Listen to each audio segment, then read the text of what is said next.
नमस्कार दोस्तों, फास्ट सरकारी नौकरी के इस ऑनलाइन अपडेट सबसे तेज़ में आपका बहुत बहुत स्वागत है। दोस्तों आज की इस वीडियो में बात करेंगे एसएससी CHSL का जो एग्ज़ाम चल रहा है दोस्तों, उसके फर्स्ट शिफ्ट 4 जुलाई के एनालिसिस के बारे में। दोस्तों चलिए आज का यह वीडियो स्टार्ट करते हैं। दोस्तों जैसा कि आप देख पा रहे होंगे, यहाँ हमारा PDF अपलोड हो गया हमारे टेलीग्राम चैनल, जो कि फास्ट सरकारी नौकरी के नाम से है। इसको जा कर के आप पा सकते हैं। दोस्तों चलिए वीडियो को स्टार्ट करते हैं। दोस्तों आप देख पाएंगे कि हमारा यह PDF ऑन हो गया है।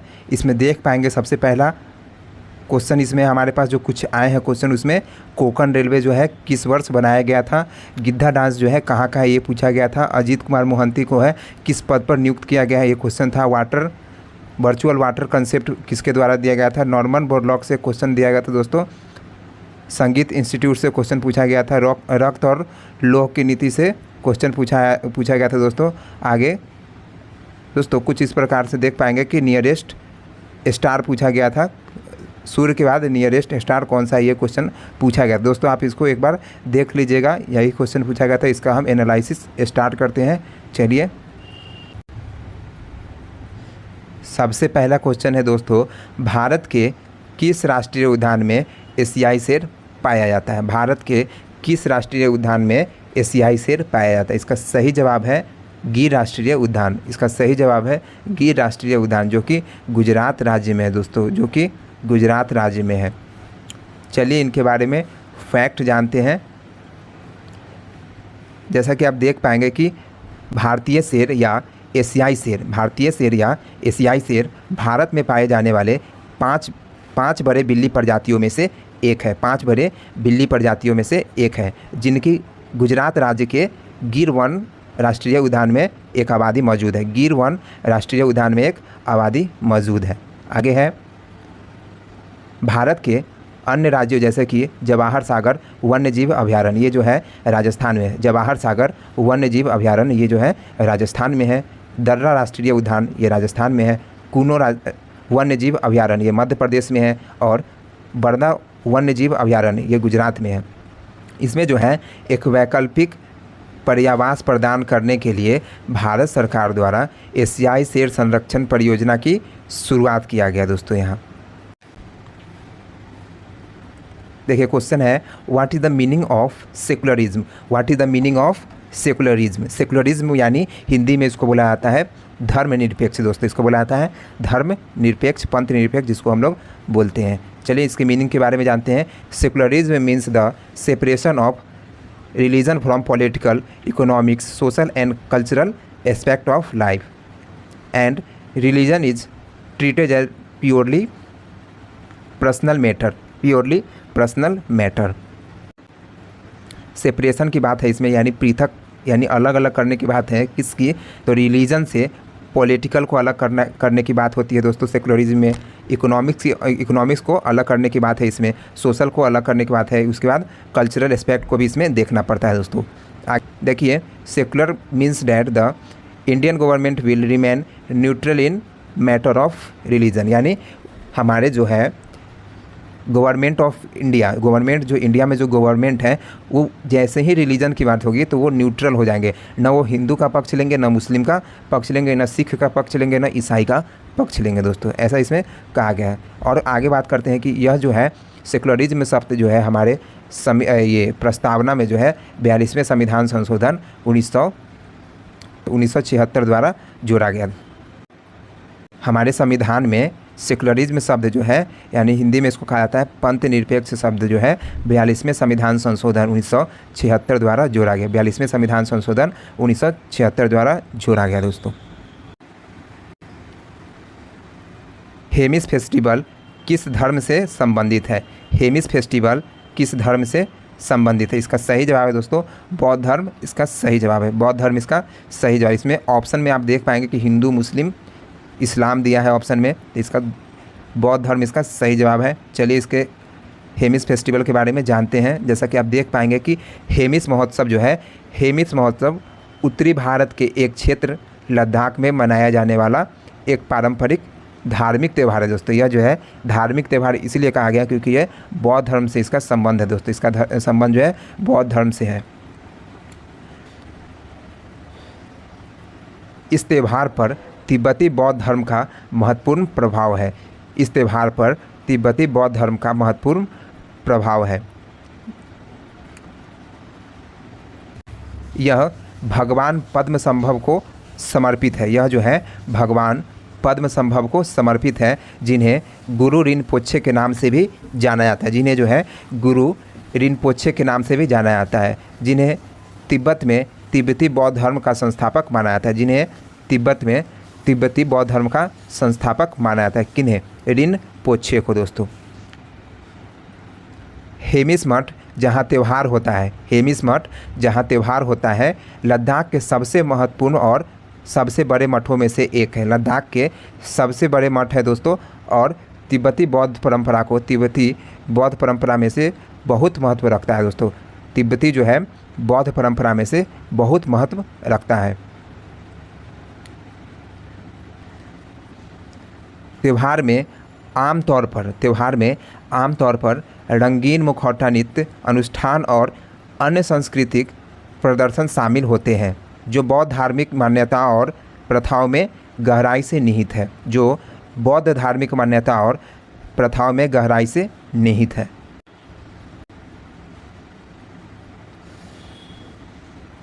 अगला क्वेश्चन है, कोक बोरोक जो है कौन से राज्य की भाषा है दोस्तों? कोक बोरोक जो है कौन सी राज्य की भाषा है? इसका सही जवाब है त्रिपुरा राज्य की ये भाषा है। त्रिपुरा राज्य की भाषा है, जिसका नाम है कोक बोरोक। कोक बोरोक इसका नाम है।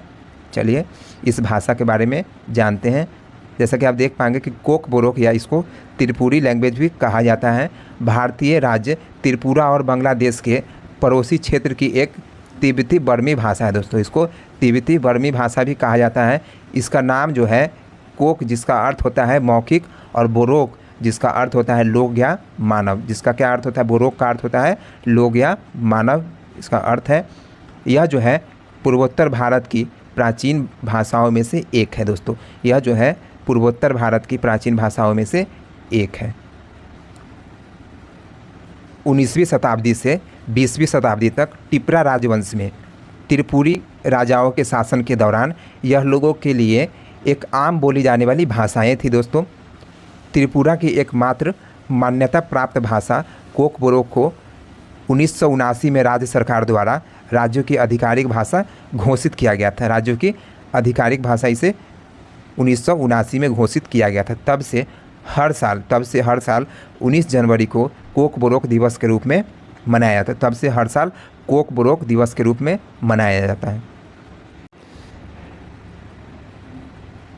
गिद्दा किस राज्य का नृत्य है? गिद्दा किस राज्य का नृत्य है? इसका सही जवाब है पंजाब राज्य का यह नृत्य है दोस्तों। यह जो है पंजाब राज्य का नृत्य है।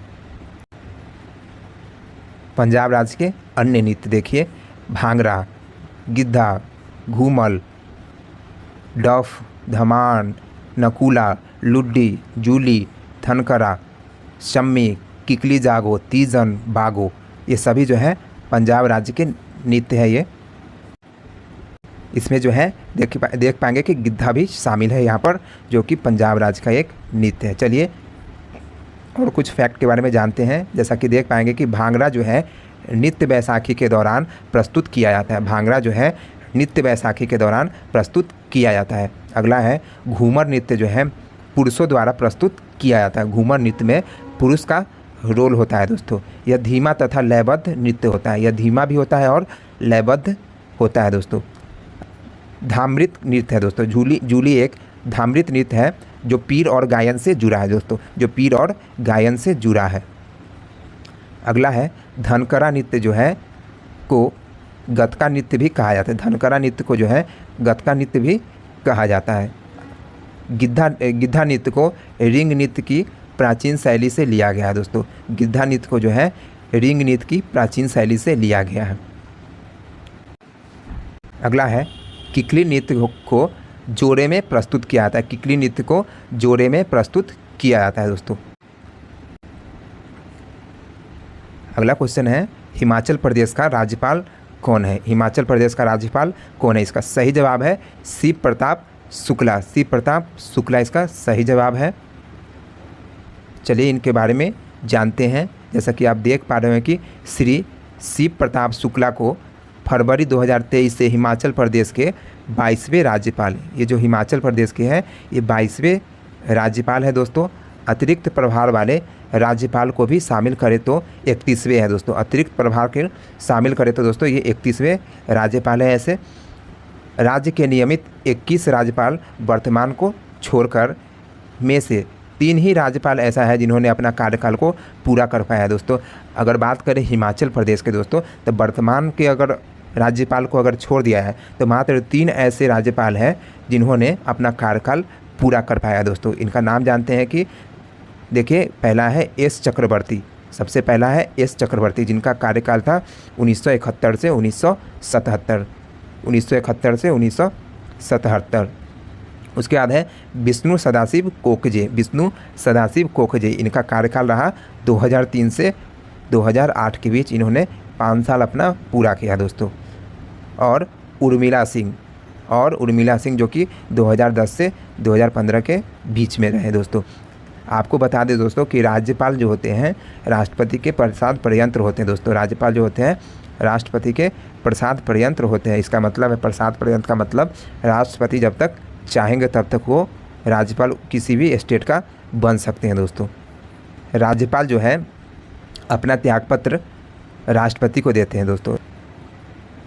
1829 में भारत का गवर्नर जनरल कौन थे? यह क्वेश्चन पूछा गया था दोस्तों। भारत का 1829 में गवर्नर जनरल कौन थे? इसका सही जवाब है लॉर्ड विलियम बेंटिक।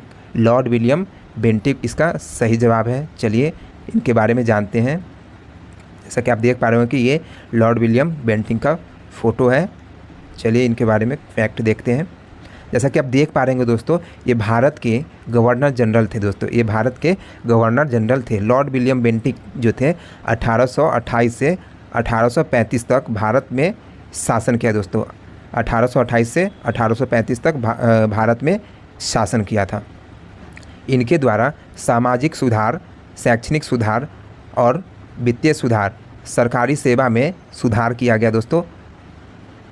इन सभी सेवा में वित्तीय सुधार, सरकारी सुधार, शैक्षणिक सुधार, सामाजिक सुधार, इन सभी में इन्होंने अनेक प्रयास किए थे दोस्तों। आगे बात करते हैं। सामाजिक सुधार जो है 1929 में सती प्रथा पर राजा राम मोहन राय की सहायता से पूर्णतः प्रतिबंध कर दिया था दोस्तों। राजा राम मोहन राय की सहायता से दोस्तों 1829 में इन्होंने सती प्रथा पर पूर्णतः प्रतिबंध कर दिया था। इसमें जो है उन्होंने नियम बना दिया था कि अगर कोई औरत जो है सती होने जाएगी और अगर उस लाश को जलाने के लिए अगर जितने भी व्यक्ति जाएंगे दोस्तों, उन सभी पर मौत की सज़ा का प्रावधान किया गया था उस समय दोस्तों। उस समय फांसी की सज़ा तक वहाँ पर प्रावधान किया गया था दोस्तों। इस तरह से लॉर्ड विलियम बेंटिक जो है सती प्रथा को प्रतिबंधित कर दिए थे उस समय।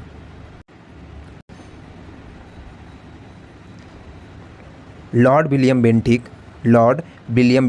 उन्होंने 1803 में मद्रास का गवर्नर नियुक्त किया गया था दोस्तों। लॉर्ड विलियम बेंटिक 1803 में मद्रास का गवर्नर नियुक्त किया गया था। बंगाल सती विनियमन एक बिल आया था दोस्तों, जो कि सती प्रथा पर पूरी तरीके से रोक लगाता है दोस्तों, जो कि सती प्रथा पर पूरी तरीके से रोक लगाता है। इसमें कहा गया है कि जिसने ब्रिटिश भारत के सभी न्यायालयों में सती प्रथा पर प्रतिबंधित लगा दिया था, उनके द्वारा 4 दिसंबर 1829 को पारित किया गया था दोस्तों। यह जो बिल है 4 दिसंबर 1829 को पारित किया गया था दोस्तों। आगे बात कर लेते हैं। उन्होंने 1828 में गवर्नर जनरल का पद ग्रहण किया था दोस्तों।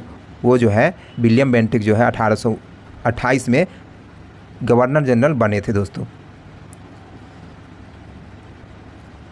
गवर्नर जनरल के रूप में बेंटिक ने प्रगति और सुधार के युग की शुरुआत की थी दोस्तों।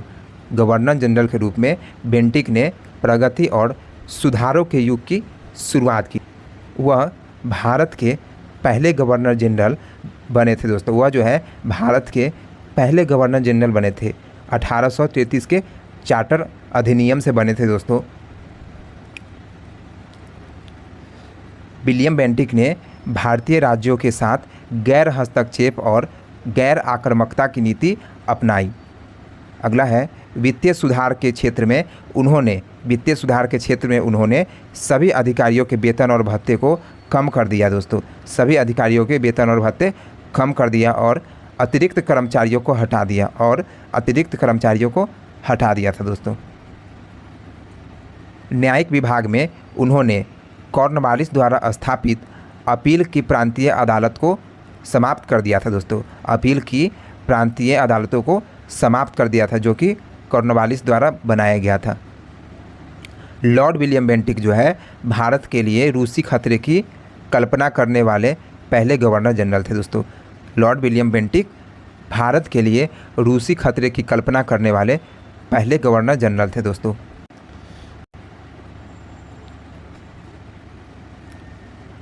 भारत में कौन सा मंत्रालय जनगणना संचालित करता है? भारत में कौन सा मंत्रालय जनगणना संचालित करता है दोस्तों? इसका सही जवाब है गृह मंत्रालय। सही जवाब है दोस्तों। यहाँ पर ऑप्शन देख पाएंगे दोस्तों। चलिए इनके बारे में जानते हैं। जैसा कि देख पाएंगे कि 1951 के बाद दोस्तों 1951 के बाद की सभी जनगणनाएँ जो है 1948 के जनगणना अधिनियम के तहत की जाती है। 1951 का जितनी भी जनगणना हुआ है दोस्तों वो 1948 की जनगणना अधिनियम के तहत किया जाता है। अगला बात करते हैं कि पिछली जनगणना जो है 2011 में की गई थी और अगली जनगणना जो किया जाना था वो 2021 में निर्धारित किया गया था, लेकिन कोविड के कारण जो है ये स्थगित कर दिया गया था। जनगणना जो है भारत के संविधान के अनुच्छेद 246 के तहत संघ सूची का यह विषय है दोस्तों। 246 के तहत अनुच्छेद 246 के तहत ये संघ सूची का विषय है। यह संविधान की 7वीं अनुसूची के क्रम संख्या 69 में सूचीबद्ध है दोस्तों। यह जो है 7वीं अनुसूची के क्रम संख्या 69 में सूचीबद्ध है। कोंकण रेलवे की स्थापना किस वर्ष में हुआ था दोस्तों?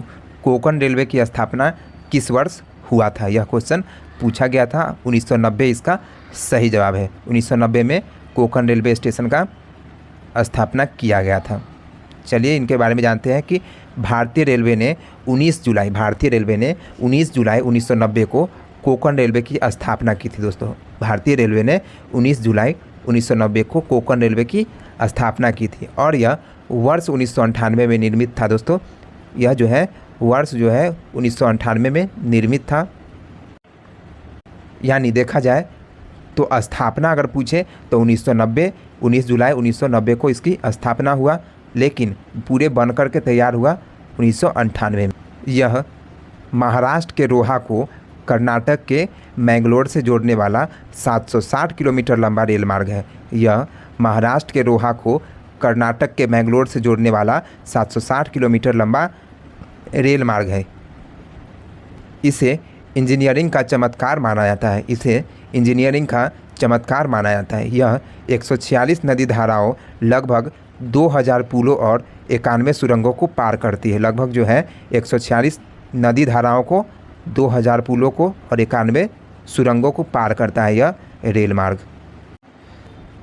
महाराष्ट्र, गोवा और कर्नाटक राज्य जो है इस उपक्रम में भागीदार है। महाराष्ट्र, गोवा और कर्नाटक इस उपक्रम में भागीदार है दोस्तों।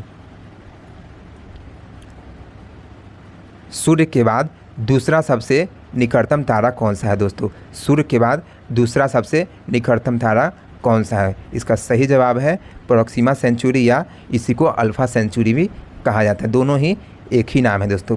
प्रोक्सिमा सेंचुरी कहिए या फिर अल्फ़ा सेंचुरी कहिए, दोनों ही एक ही नाम है। चलिए, Alpha Centauri in the constellation of Centauri is the second closest to us. Alpha Centauri in the constellation of Centauri is the second closest star to us. यानी ये जो है हम लोगों के अकॉर्डिंग बात किया है तो इससे सेकेंड स्थान पर जो है अल्फ़ा सेंचुरी है। सबसे पहले हम लोगों के क्लोज में सबसे क्लोजेस्ट जो है हम लोग से सूरज है। सूरज सबसे क्लोजेस्ट है। सूर्य एक तारा है, हम लोग जानते हैं, after our sun. It is also known as Proxima Centauri. इसको प्रोक्सिमा सेंचुरी भी कहा जाता है। The star is about 4.24 light year away from the earth. यानी पृथ्वी से जो है यह 4.24 लाइट ईयर ये दूर है। अबाउट मान के चलिए कि मीटर में इसको देखा जाए तो 4 गुने 10 के पावर 16 है मीटर। 4 गुने 10 के पावर 16 मीटर ये हम लोगों से दूर है।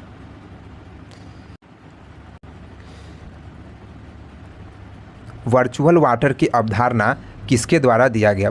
वर्चुअल वाटर की अवधारणा किसके द्वारा दिया गया? इसका सही जवाब है टोनी एलन। इसका सही जवाब है टोनी एलन, इसका सही जवाब है।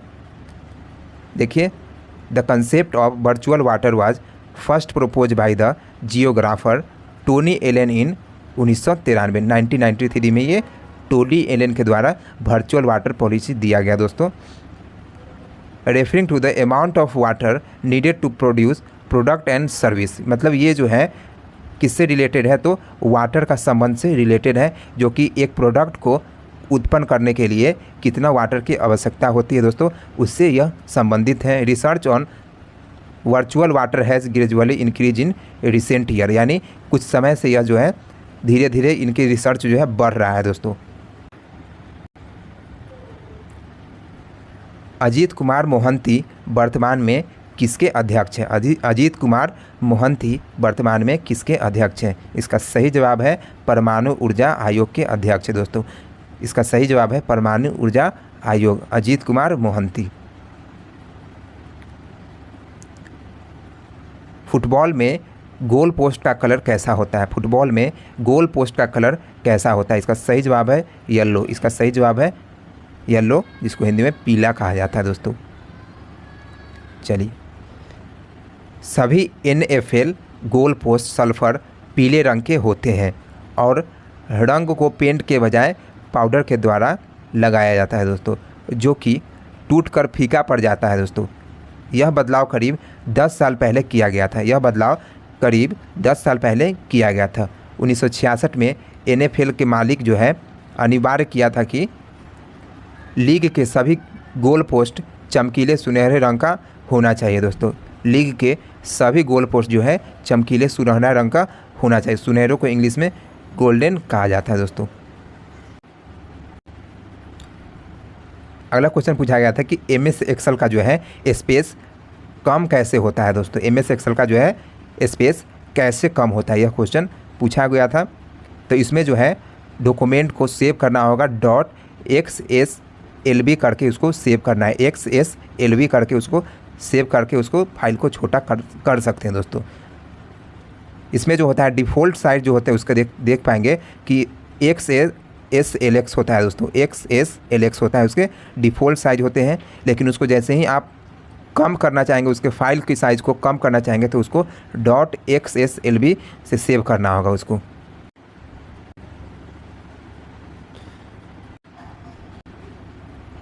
अगला क्वेश्चन है, नाट्यशास्त्र प्रसिद्ध ग्रंथ के बारे में स्टेटमेंट बेस्ड क्वेश्चन आया था। नाट्यशास्त्र प्रसिद्ध ग्रंथ है, उसके बारे में स्टेटमेंट बेस्ड क्वेश्चन आया था। सबसे पहले बता दें कि ये नाट्यशास्त्र जो है नाटकीय पुस्तक है दोस्तों, जो कि भरत मुनि के द्वारा लिखा गया है। इस पुस्तक को भरत मुनि के द्वारा लिखा गया है दोस्तों। चलिए इनके बारे में, इस पुस्तक के बारे में जानते हैं और अपना स्टेटमेंट चेक कर लीजिएगा दोस्तों। जैसा कि आप देख पा रहे हैं कि नाट्यशास्त्र जो है, नाट्यशास्त्र का पूरा अगर नाम देखा जाए तो भरत नाट्यशास्त्र है दोस्तों। शास्त्रीय संस्कृत रंगमंच के सभी पहलुओं से संबंधित नाटकीय कला पर एक विस्तृत ग्रंथ है, पुस्तिका है दोस्तों। नाटकीय कला पर यह आधारित एक ग्रंथ और पुस्तिका है दोस्तों। ऐसा माना जाता है कि इसे पौराणिक ब्राह्मण ऋषि और पुजारी भरत द्वारा इसको लिखा गया है दोस्तों। भरत द्वारा लिखा गया है। इसको किसके बीच लिखा गया? अवधि थी उनकी 200 ईसा पूर्व से 200 ईस्वी, 200 ईसा पूर्व से 200 ईस्वी इसकी अवधि। इसके बीच में भरत मुनि यानी ब्राह्मण ऋषि जो थे भरत मुनि, उनके द्वारा यह लिखा गया है दोस्तों। इसके कई अध्यायों में नृत्य है, संगीत है, राजनीतिक है, सामान्य सौंदर्य शास्त्र सहित नाटक की शास्त्रीय भारतीय अवधारणा में सन्निहित सभी विविध कलाओं का विस्तृत उपचार है इसमें दिया हुआ। इसे 5वें वेद के रूप में भी जाना जाता है। इसे जो है 5वें वेद के रूप में भी जाना जाता है। जैसा कि हम जानते होंगे कि 5 वेद होते हैं, एक ऋग्वेद, सामवेद, यजुर्वेद, अथर्ववेद। ऋग्वेद, सामवेद, यजुर्वेद, अथर्ववेद। जैसा कि देख पाएंगे कि ऋग्वेद से इनके शब्द लिए गए हैं। जो नाट्यशास्त्र में जो है, जो भरत मुनि के द्वारा लिखा गया है, उसमें जो ऋग्वेद से शब्द लिया गया है उसमें, सामवेद से संगीत लिया गया है उसमें, यजुर्वेद से इशारा लिया गया, जो इशारा हम लोग करते हैं डांस करते समय वो यजुर्वेद से लिया गया, अथर्ववेद से जो है भावना लिया गया है दोस्तों। और इन सभी को मिलाकर के वह पुस्तक का विकसित किया गया है दोस्तों।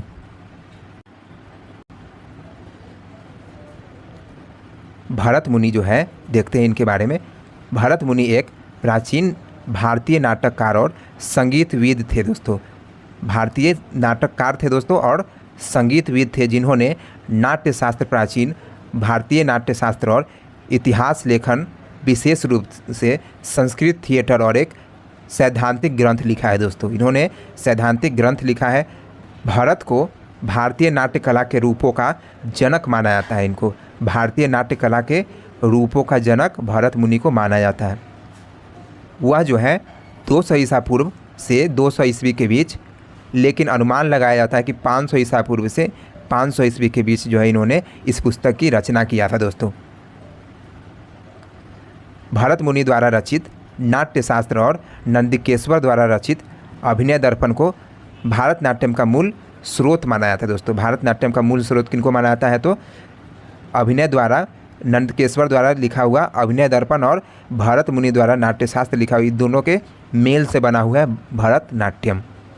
और यह भरतनाट्यम जो है दोस्तों, यह शास्त्रीय नृत्य में से एक है दोस्तों। हमारा जो शास्त्रीय नृत्य 8 है उसमें से भरतनाट्यम भी उसमें शामिल है दोस्तों।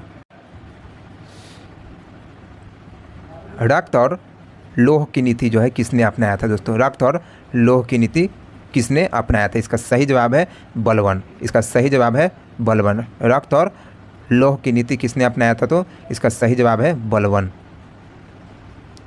जैसा कि देख पा रहे होंगे कि बलवन जो है रक्त और लोह की नीति अपनाने वाला पहला सुल्तान था दोस्तों। रक्त और लोह की नीति अपनाने वाला यह बलवन जो है पहला सुल्तान था। उसने जो है मंगोलों के लगातार हमलों से निपटने के लिए इस नीति की शुरुआत किया दोस्तों। मंगोलों का आक्रमण हो रहा था दोस्तों इंडिया पर, मंगोल का आक्रमण लगातार हो रहा था दोस्तों। उससे निपटने के लिए जो है इन्होंने रक्त और लोह की नीति को अपनाया था। अलाउद्दीन खिलजी जो है यह नीति अपनाने वाला दूसरे सुल्तान थे। पहले सुल्तान बलवन हो गए दोस्तों और दूसरे सुल्तान जो है रक्त और लोह की नीति अपनाया था वो अलाउद्दीन खिलजी हो गए। आगे बात करते हैं कि रक्त और लोह की नीति का जो है शब्द कहाँ से उत्पन्न हुआ। सबसे पहले 1862 में जर्मन नेता है एक बिस्मार्क के भाषण का शीर्षक ही था दोस्तों रक्त और लोह था इनका शीर्षक, जो आगे चलकर जो है यह एक पॉलिसी बन गया था, एक नीति बन गया था दोस्तों। मामलुक वंश के 9वें सुल्तान गयासुद्दीन बलबन ने सबसे पहले भारत में रक्त और लोह की नीति अपनाया था दोस्तों। रक्त और लोह की नीति जो है 9वें सुल्तान थे कौन? गयासुद्दीन बलबन। ये मामलुक वंश के शासक थे दोस्तों और इन्होंने ही सबसे पहले रक्त और लोह की नीति को अपनाया था दोस्तों।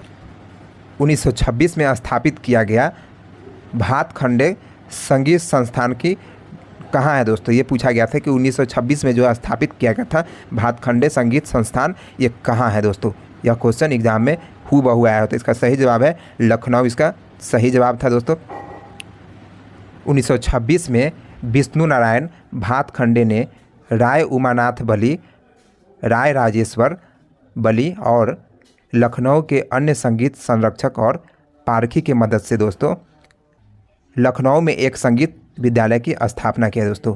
इन्होंने लखनऊ में एक संगीत विद्यालय की स्थापना किया जिनका नाम था पंडित विष्णु नारायण भातखंडे। भरतखंडे संस्कृति विश्वविद्यालय भारतीय संगीत शिक्षा को 20वीं सदी की शुरुआत में इस प्रणाली में लाया और संरचित किया गया था दोस्तों। भारतीय संगीत शिक्षा को 20वीं शताब्दी की शुरुआत में इस प्रणाली में लाया गया और संरचित किया गया।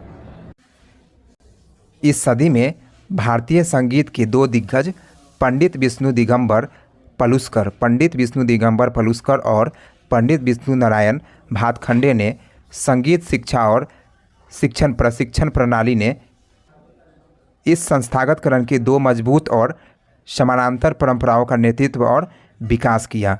दोस्तों यहाँ पर हमारा डिस्कशन समाप्त होता है। अच्छा लगेगा तो दोस्तों लाइक करिएगा, शेयर करिएगा दोस्तों और चैनल को सब्सक्राइब करना मत भूलिएगा दोस्तों। जय हिंद। तो मिलते हैं अगले वीडियो में।